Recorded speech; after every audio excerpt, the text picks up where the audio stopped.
I'm all about the sun, I'm all about the summer, but on the Thames, this from now onwards is probably my favourite time because it becomes so much more peaceful.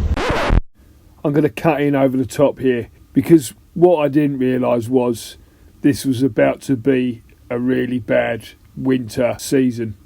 2014 was the last time the Thames was at its highest during the autumn, winter and spring season. This didn't get quite as bad in terms of flooding, but it got really close and ended up being almost 6 months of not being able to move. So after plenty of rain, we're going to cut forward to the time when it started. Morning. So I've just looked online and I see that next lock up, which is Shepperton to Sunbury, is on red boards. No doubt the same will happen here. I reckon by like 9-10 o'clock when they've updated it. I'm just going to go out and check my ropes. Yeah, it has come up. To be fair, not too bad. Got to adjust my mid a little bit and lower that fender down. So it's probably again come up just under a foot, but each day it's coming up more and more. Let's have a look down the side without falling in. Yeah, I've still got a bit to go before I start needing to make some plans. There are some railings down there which I may tie up against them because obviously then I've got that extra height coming off the wall. Big old change of plan. I'm going to move. I was just chatting to Rodney behind. He actually works for the EA as a lock keeper. He's at Sunbury Lock tomorrow, so he'd be moving his boat over there anyway. And he said trying to get up to Shepperton probably the day after. The gates that we're at the moment are they're not even halfway open. Obviously we've got more rain today, so that will change things. He said he was told by another lock keeper that he does lap over the top here quite easily. So yeah, I'm going to move now. I've had my breakfast, done a few checks, engines have been running. I'm going to set off and yeah, it means I'm going to be pushed through the old red boards, but it's not something I haven't done before. So there we go, just got off the mooring. It's at the base of a weir, so it's a little bit leery for me. There's the red boards, so that means they're considered dangerous. Danger's my middle name. It's actually David, but there we go. Obviously, because I've had to open the lock gates and my boat's over here, you have to be really good at jumping and you have to leap from this bank over that bank. Luckily, I was trained by Jonathan Edwards, for those old enough to remember him, and I'm very good at triple jump. Watch this. There we go. Made it. Still got it. Still got them moves. Thank you to Mr. Jonathan Edwards. Just got through the first lock. Lockkeeper turned up, so he finished me off. Hey now. But he was like, you know we're on red boards, right? I'm like, yeah. And then as I'm going out, he said to me, like, mate, when you go past the weir, make sure you stay right over on the left. So I've got the weir coming up now. Unfortunately, it's so close on this channel, so I'm going to give it some welly as I go past there. Welly. You can't really see a lot because it's pissing down. The weir's coming up now, so we'll start opening it up. Get past this.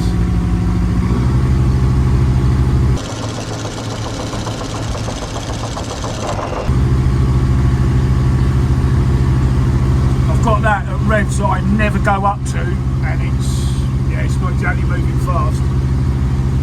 I filmed quite a bit of this journey because it was quite major.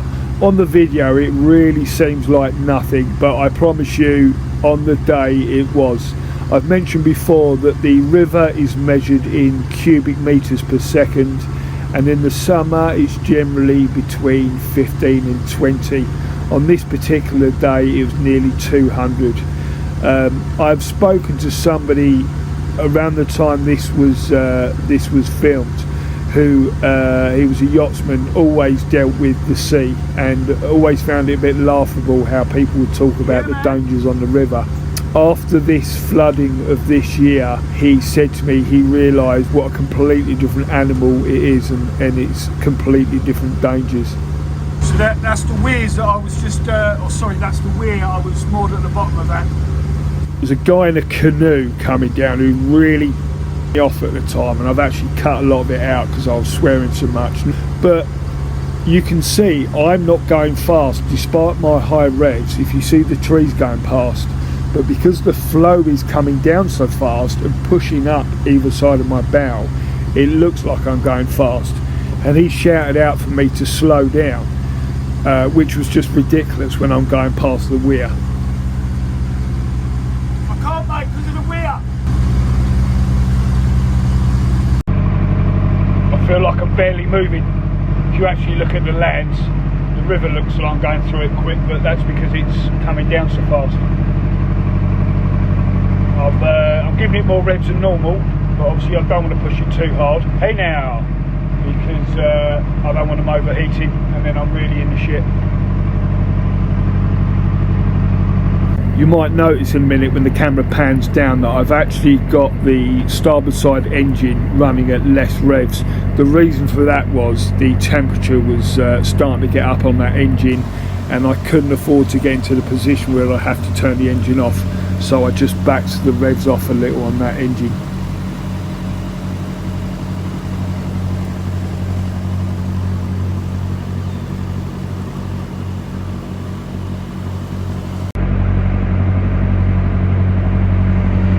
Going up Desborough Cut, probably going to get more of a push back from the weir because it's more direct, but it's the shorter cut through them rather than going down the other side of the island.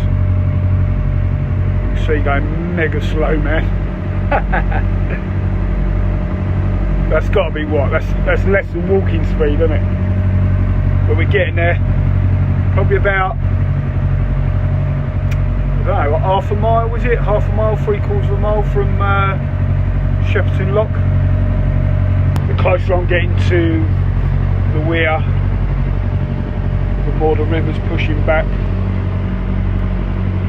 Probably doesn't seem that bad on the camera there, I don't know, but you can feel it on the boat, and obviously I know how many revs I'm giving it. So I've come round the right or starboard side of Doyleycart Island, so Johnny Doyle over there, because the other side is in direct line of the weir. Obviously you get it here as well, but once I get round this last bit, I'm going to gun it to the final bit, to the lock, to get past the current of the weir. It all sounds a bit dramatic, but the variables are, we're on red boards, so it means the current's band fast. I'm on a boat which has got 50-year-old engines. I'm also on my own. So you add all those variables up together, it does raise, as I said earlier, raise the pulse a little bit. As my mate Ed's boat there. Can't see it through the raindrops. Might actually be alright, you know, for not gunning it. This is definitely the better move coming this side of the island. To show you how bad it gets, and it will wrap soon, this long barge here normally gets pushed up the bank. When it gets higher and the water's level with the bank, it starts getting pushed up into it, and it has to be pulled off with a tug. It has to be tugged off. Hey now, dirty boy. Only made it. And Steve's on the lock as well. There we go. Sense of achievement, max. Proud of this engine as well. Woo! Got a little bit high though. So I'm more up here, enter the old toilet, grab a coffee, and then find a mooring spot for the next however many weeks. Tim and Dallas, lovely as they are, they're just heading out, but they just said, let's go and meet you where you're going to moor and we'll help you moor up. Very kind of them. It'd probably be fine, but I said, you know what'll happen, I'll say no, and then the current will drag me out to the weir.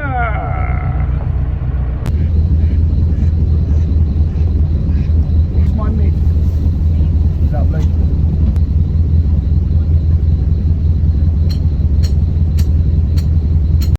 just got myself a coffee because I feel I've got to go and get my car now. I was going to get on the old scooter, but I've just seen it's a fella works on the up and down the Thames here, John Doyle.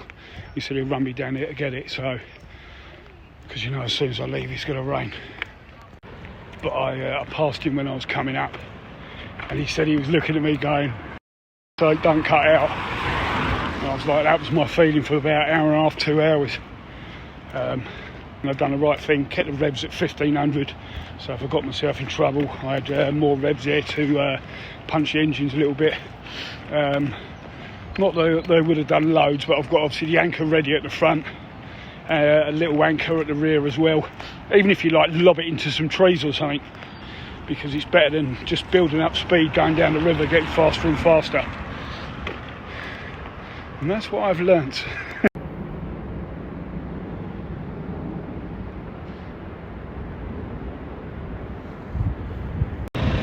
Weather is nuts. First time ever I was on the boat, I heard a banging on the roof. It's this, you can see that the solar panels on the left off. Shit.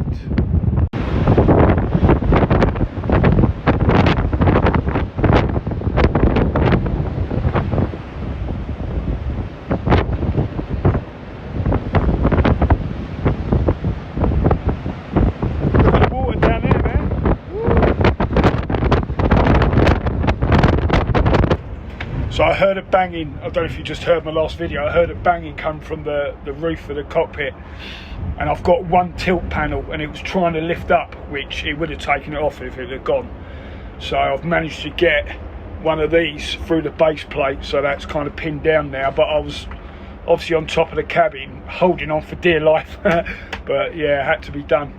I'm just really pleased I'm home, because that would have taken that solar panel off, I think. Or at least flicked it over and smashed it. You can hear all my handles and stuff rattling on the roof. This is like hurricane shit. There's a ruddy typhoid blown out there. Look at the chains over there swinging about.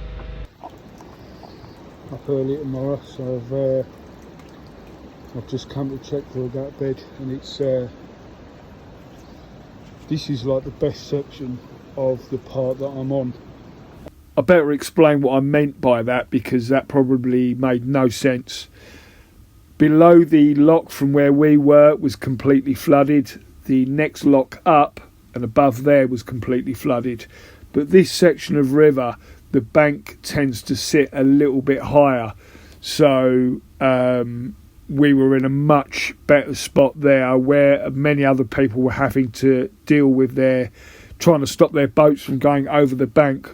We weren't anywhere near that point at that stage, and it was definitely the place to be for this period. I think it's going to be raining to about 4 o'clock in the morning. There's a good chance I won't be going anywhere tomorrow. If I get off and or if I get up and look and that corner bit is above the bank, then I probably need to stay here. It's about 7 AM, so it's come up a lot now from what I put up last night. Corner fender's over, so that fender's doing nothing, so I need to lower that. Literally just got a couple of inches hey now, and yeah, it will be over. Look at the state of it here. Normally along here is a pontoon that leads out there. Normally there you've got the steps that go down, and then you've got moorings along here for the lock. Look at that one, killed right over almost. So as I was just walking back from the lock, Steve just shouted to me that our section is going up another 6 inches tonight. That's taking us right on the limit, if not over. So luckily everyone's here back on their boats, so we're on about walking them down into the lock up. We're just waiting to hear back on the lock keeper as well. Bit of boating community here. We're moving all 4 boats down as the river's going up 6 to 8 inches. So all hands on deck, as they say. I'll leave a quick message, but long and short of it is we moved 4 boats down into the lock cut. The last one was a 70-foot wide beam, which was a bit, raised the old pulse a little bit a couple of times. We did it all by hand, as in no sort of engines. I've had a branch stuck under my boat for probably about 6 weeks. I think it's come out. I can turn my steering wheel each way, so that's ended up being a bit of a blessing. But now I've been told it's going to be going up 8 inches. Final bit I forgot to say, which may be of interest to some, not really, Andy, is this is all coming from, they're starting to build overflows. These places like Maidenhead are notorious for flooding. So this is the Jubilee one, which I believe, somebody can correct me if I'm wrong, is to help places like Maidenhead. Well, that went up 10 inches last night. I can't do this without saying hey now, which is why they need to get rid of 6 to 8 inches tonight out of there. I'm going to stop it there because it definitely looks higher, especially over there. But when I was looking yesterday, when they said 8 inches, we were kind of saying they're still going to bring it quite high up to the top here. But I reckon they've put like 4 in here, but maybe they'll do more throughout today. I don't know. There's a place I've known many times throughout the year. This is not getting far off coming across the road. I have seen it across this road before. So coming across the road here now. If it does go up another 4 or 5 inches, I'm not sure this road will be usable.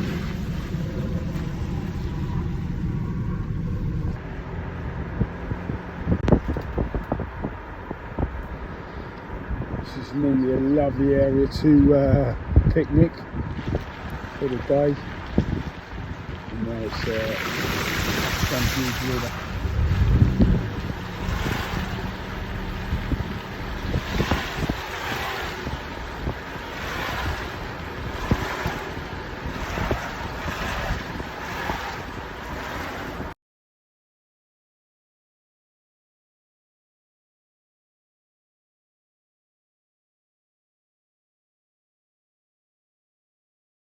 A mate of mine sent me this. Him and another guy had been hired to get some of these boats that had gone up on land during the floods and got stuck on land when the water levels went back down, and they were hired to get these boats back in the water, which I find quite interesting. And we'll finish this video off with that. Thanks for watching. Hope you enjoyed, and see you on the next one.